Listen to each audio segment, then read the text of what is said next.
ಹರೇ ಶ್ರೀನಿವಾಸ. ನಮಸ್ಕಾರ ಬಂಧುಗಳೇ. ಮಾಘ ಮಾಸವು ಅತ್ಯಂತ ಪವಿತ್ರವಾದ ಮಾಸವಾಗಿದೆ.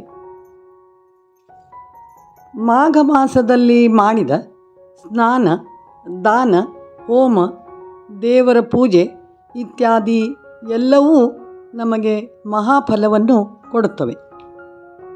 ಮಾಘ ಮಾಸದ ಶುಕ್ಲ ಪಕ್ಷದ ಸಪ್ತಮಿ ದಿನ ರಥಸಪ್ತಮಿ ಹಬ್ಬವನ್ನು ಎಲ್ಲರೂ ಆಚರಿಸುತ್ತಾರೆ. ಪುಷ್ಯ ಮಾಸದ ಹುಣ್ಣಿಮೆಯಿಂದ ಮಾಘ ಮಾಸದ ಹುಣ್ಣಿಮೆವರೆಗೆ ಮಾಘ ಸ್ನಾನವನ್ನು ಆಚರಿಸಲಾಗುತ್ತದೆ. ಇದು ಅತ್ಯಂತ ಪವಿತ್ರದಾಯಕವಾಗಿದೆ. ರಥಸಪ್ತಮಿಯು ಸೂರ್ಯನಿಗೆ ಸಂಬಂಧಿತವಾದ ದಿನವಾಗಿದೆ. ಈ ದಿನ ಸೂರ್ಯನು ತನ್ನ ರಥವನ್ನು ಉತ್ತರ ದಿಕ್ಕಿಗೆ ಬದಲಿಸುತ್ತಾನೆ. ರಥಸಪ್ತಮಿಯ ವಿಶೇಷತೆ ಎಂದರೆ, ರಥಸಪ್ತಮಿಯಂದು ಸೂರ್ಯೋದಯದಲ್ಲಿ ನದಿ, ಸಮುದ್ರ, ಸಂಗಮಗಳಲ್ಲಿ ಸ್ನಾನ ಮಾಡಿ ಸೂರ್ಯನಿಗೆ ಅರ್ಘ್ಯ ನೀಡಿದರೆ ಹಿಂದಿನ ಜನ್ಮದ ಎಲ್ಲ ಪಾಪಗಳು ನಾಶವಾಗುತ್ತವೆ. ಜಗತ್ತಿನಲ್ಲಿ ಸೂರ್ಯನಿಗೆ ಅತ್ಯಂತ ಪ್ರಾಮುಖ್ಯತೆ ಇದೆ. ಸೂರ್ಯೋದಯಕ್ಕೆ ಮಾಡುವ ಮಾಘ ಸ್ನಾನವು ತುಂಬ ಪುಣ್ಯಪ್ರದವಾಗಿದ್ದು, ಆಯುಷ್ಯ, ಆರೋಗ್ಯ, ಸಂಪತ್ತು ಪ್ರಾಪ್ತಿಯಾಗಿ ಸೂರ್ಯದೇವರ ಅನುಗ್ರಹವು ಪ್ರಾಪ್ತಿಯಾಗುತ್ತದೆ. ಪುರಾಣದ ಪ್ರಕಾರ ಶ್ರೀಕೃಷ್ಣನು ಧರ್ಮರಾಜನಿಗೆ ರಥಸಪ್ತಮಿ ಬಗ್ಗೆ ಒಂದು ಕಥೆಯನ್ನು ಹೇಳಿದ್ದಾನೆ. ಒಬ್ಬ ರಾಜನಿಗೆ ರೋಗಿಷ್ಠನಾದ ಮಗನು ಜನಿಸಿದ್ದು. ಅವನು ರಥಸಪ್ತಮಿಯಂದು ಸೂರ್ಯಾರಾಧನೆ ಮಾಡುವುದರಿಂದ ರಾಜನ ಮಗನು ಆರೋಗ್ಯವಂತನಾಗುತ್ತಾನೆ ಹಾಗೂ ಬಲಿಷ್ಠನಾಗಿ ದೃಢಕಾಯನೂ ಆಗುತ್ತಾನೆ. ಹಾಗೂ ಪಾಂಡವರು ವನವಾಸದಲ್ಲಿದ್ದಾಗ ಸೂರ್ಯನ ಆರಾಧನೆ ಮಾಡಿ ಸೂರ್ಯನಿಂದ ಅಕ್ಷಯ ಪಾತ್ರೆಯನ್ನು ಪಡೆಯುತ್ತಾರೆ. ಅದರಂತೆ ಸತ್ರಾಜಿತ ರಾಜನೂ ಸಹ ಸೂರ್ಯನ ಆರಾಧನೆಯನ್ನು ಮಾಡಿ ಶಮಂತಕಮಣಿಯನ್ನು ಪಡೆಯುತ್ತಾನೆ. ಆದ್ದರಿಂದ ಸೂರ್ಯನ ಆರಾಧನೆಯು ರಥಸಪ್ತಮಿಯಂದು ಅತ್ಯಂತ ವಿಶೇಷವಾಗಿದೆ. ರಥಸಪ್ತಮಿಯಂದು ಅರ್ಕದೆಲೆಗೆ ಅಂದರೆ ಎಕ್ಕೆ ಎಲೆಗೆ ತುಂಬ ಪ್ರಾಮುಖ್ಯತೆ ಇದೆ.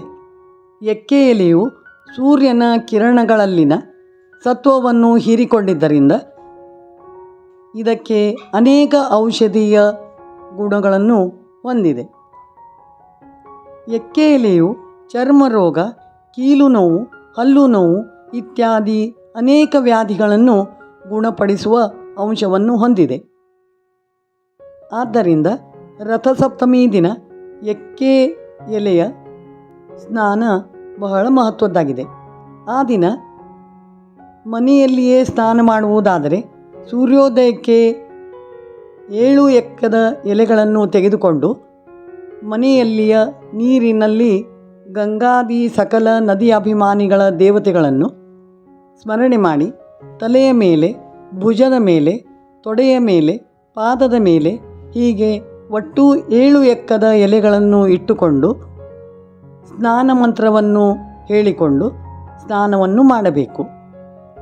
ಇದರಿಂದ ನಮ್ಮ 7 ಜನ್ಮದ ಪಾಪಗಳೆಲ್ಲವೂ ಪರಿಹಾರವಾಗುತ್ತವೆ. 1 ಎಕ್ಕದ ಎಲೆಯನ್ನು ತಲೆಯ ಮೇಲೆ, 2 ಭುಜಗಳ ಮೇಲೆ 2 ಎಕ್ಕದ ಎಲೆ ಹಾಗೂ 2 ತೊಡೆಯ ಮೇಲೆ 1 ಎಲೆ ಹಾಗೂ 2 ಪಾದದ ಮೇಲೆ 1 ಎಲೆ ಹೀಗೆ ಒಟ್ಟು 7 ಎಕ್ಕದ ಎಲೆಗಳನ್ನು ಇಟ್ಟುಕೊಂಡು ಸ್ನಾನವನ್ನು ಮಾಡಬೇಕು. ರಥಸಪ್ತಮಿಯಂದು ನದಿ, ಸಮುದ್ರಗಳಲ್ಲಿ ಸ್ನಾನ ಮಾಡುವುದಾದರೆ 7 ಎಕ್ಕದ ಎಲೆಗಳನ್ನು ತೆಗೆದುಕೊಂಡು ನದಿಯಲ್ಲಿ 1 ಎಲೆಯನ್ನು ತಲೆಯ ಮೇಲೆ ಇಟ್ಟುಕೊಂಡು 1 ಎಲೆಗೆ 1 ಮುಳುಗು ಹಾಕುತ್ತಾ ಒಟ್ಟು 7 ಮುಳುಗು ಹಾಕಿ ಸ್ನಾನವನ್ನು ಮಾಡಬೇಕು. ನದಿಯಲ್ಲಿಯೇ ಆಗಲಿ ಅಥವಾ ಮನೆಯಲ್ಲಿ ಆಗಲಿ ಸ್ನಾನವನ್ನು ಮಾಡುವಾಗ ಈ ಸ್ನಾನ ಮಂತ್ರವನ್ನು ಹೇಳಿಕೊಳ್ಳಬೇಕು. ಸ್ನಾನದ ಮಂತ್ರ: ಯದ್ಯ ಜನ್ಮ ಕೃತಂ ಪಾಪಂ ಮಯಾ ಸಪ್ತಸು ಜನ್ಮಸು ತನ್ಮೇ ರೋಗಂ ಚ ಶೋಕಂ ಚ ಮಾಕರಿ ಹಂತು ಸಪ್ತಮಿ ಏತಜ್ಜನ್ಮ ಕೃತಂ ಪಾಪಂ ಯಚ್ಚ ಜನ್ಮಾಂತರಾರ್ಜಿತಂ ಮನೋವಾಕ್ಕಾಯಜಂ ಯಚ್ಚ ಜ್ಞಾತಾ ಜ್ಞಾತೆ ಚ ಯತ್ ಪುನಃ ಇತಿ ಸಪ್ತವಿಧಂ ಪಾಪಂ ಸ್ನಾನಾನ್ಮೇ ಸಪ್ತ ಸಪ್ತಕೆ ಸಪ್ತವ್ಯಾಧಿ ಸಮಾಯುಕ್ತಂ ಹರ ಮಾಕರಿ ಸಪ್ತಮಿ. ಈ ಮಂತ್ರವನ್ನು ಹೇಳಿಕೊಂಡು ಸ್ನಾನವನ್ನು ಮಾಡಬೇಕು. ನಂತರ ಸೂರ್ಯದೇವನಿಗೆ ಅರ್ಘ್ಯವನ್ನು ಕೊಡಬೇಕು.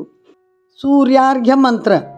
ಸಪ್ತ ಸಪ್ತಿ ವಹ ಪ್ರೀತ ಸಪ್ತಲೋಕ ಪ್ರದೀಪನ ಸಪ್ತಮೀ ಸಹಿತೋ ದೇವ ಗ್ರಹಣಾರ್ಘ್ಯಂ ದಿವಾಕರ.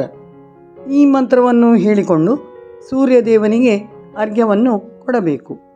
ಈ ರೀತಿ ರಥಸಪ್ತಮಿ ಆಚರಣೆಯಿಂದ ನಮ್ಮ ಜನ್ಮಾಂತರದ ಎಲ್ಲ ಪಾಪಗಳು ನಾಶವಾಗುತ್ತವೆ.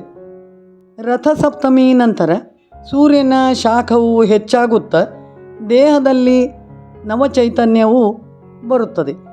ಸೂರ್ಯನು ಆರೋಗ್ಯವನ್ನು ಕರುಣಿಸುವವನಾಗಿದ್ದಾನೆ. ಸೂರ್ಯನ ಆರಾಧನೆಯಿಂದ ಎಲ್ಲ ರೋಗಗಳು ನಿವಾರಣೆಯಾಗುವುದಲ್ಲದೆ ಸೂರ್ಯನ ಕಿರಣಗಳಲ್ಲಿ ಎಲ್ಲ ರೋಗಾಣುಗಳನ್ನು ನಾಶಪಡಿಸುವ ಶಕ್ತಿ ಇದೆ. ಸೂರ್ಯನಿಲ್ಲದೆ ನಾವು ಬದುಕಲು ಸಾಧ್ಯವಿಲ್ಲ. ಆದ್ದರಿಂದ ರಥಸಪ್ತಮಿಯಂದು ಸೂರ್ಯ ನಮಸ್ಕಾರ ಹಾಕುವ ಪದ್ಧತಿ ಎಲ್ಲೆಡೆಯೂ ಇದೆ. ಸೂರ್ಯದೇವನ ರಥಕ್ಕೆ ಒಂದೇ ಚಕ್ರವಿರುತ್ತದೆ. ರಥಸಪ್ತಮಿಯಂದು ಒಂದೇ ಚಕ್ರವುಳ್ಳ ಸೂರ್ಯದೇವನ ರಥವನ್ನು ರಂಗೋಲಿಯಲ್ಲಿ ಬಿಡಿಸಿ ಪೂಜೆಯನ್ನು ಮಾಡುತ್ತಾರೆ. ಹಾಗೂ ಹಾಲನ್ನು ಉಕ್ಕಿಸಿ ಅವಲಕ್ಕಿ ಹಾಲಿನ ಪಾಯಸವನ್ನು ಮಾಡಿ ಸೂರ್ಯದೇವರಿಗೆ ನೈವೇದ್ಯವನ್ನು ಮಾಡಲಾಗುತ್ತದೆ. ರಥಸಪ್ತಮಿಯಂದು ಸಾಯಂಕಾಲ ಚಿಕ್ಕ ಮಕ್ಕಳಿಗೆಲ್ಲ ಮನೆಗೆ ಕರೆದು ಮನೆಯಲ್ಲಿನ ಮಗುವಿಗೆ ಹಣ್ಣುಗಳನ್ನು ಎರೆಯುವ ಪದ್ಧತಿ ಇದೆ. ಇದರಿಂದ ಮಕ್ಕಳಿಗೆ ಹಣ್ಣೆರೆಯುವುದರಿಂದ ಪೀಡಾ ಪರಿಹಾರವಾಗಿ ಮಕ್ಕಳಿಗೆ ಆಯುಷ್ಯ ಅಭಿವೃದ್ಧಿಯಾಗುತ್ತದೆ. ರಥಸಪ್ತಮಿಯಂದು ಸೂರ್ಯದೇವರ ಈ ಮಂತ್ರವನ್ನು ಹೇಳಿಕೊಂಡು ವಿಶೇಷವಾಗಿ ಸೂರ್ಯದೇವರ ಆರಾಧನೆಯನ್ನು ಮಾಡಬೇಕು. ಸೂರ್ಯ ಮಂತ್ರ. ಜಪಾಕುಸುಮ ಸಂಕಾಶಂ ಕಾಶ್ಯಪೇಯಂ ಮಹಾದ್ಯುತಿಂ ತಮೋರಿಂ ಸರ್ವಪಾಪಘ್ನಂ ಪ್ರಣತೋಸ್ಮಿ ದಿವಾಕರಂ.